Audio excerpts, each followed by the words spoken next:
মাঠে তাকালেই চোখে পড়ে লাল টকটকে রসালো স্ট্রবেরি। জয়পুরহাটের দিগন্ত জোড়া মাঠে এখন এই বিদেশি ফলের সমারোহ। অল্প সময়ে অধিক লাভ হয় এই জেলায় বাণিজ্যিকভাবে স্ট্রবেরি চাষের নীরব বিপ্লব ঘটেছে। কৃষকরা জানাচ্ছেন ধান বা অন্যান্য ফসলের তুলনায় স্ট্রবেরি চাষ অনেক বেশি লাভজনক। 1 বিঘা জমিতে প্রায় 20 থেকে 25 হাজার টাকা খরচ করে আয় করা সম্ভব লাখ টাকার বেশি। নভেম্বর মাসে চারা রোপণের পর মাত্র 3 মাসেই ফলন আসতে শুরু করে।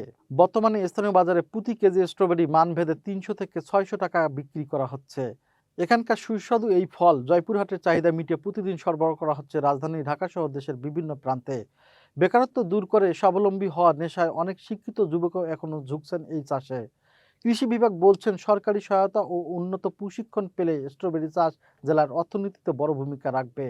যথাযথ বাজারজাতকরণ আর সঠিক সংরক্ষণের ব্যবস্থা থাকলে স্ট্রবেরি হতে পারে জয়পুরহাটের কৃষকদের জন্য এক নতুন সম্ভাবনার দুয়ার।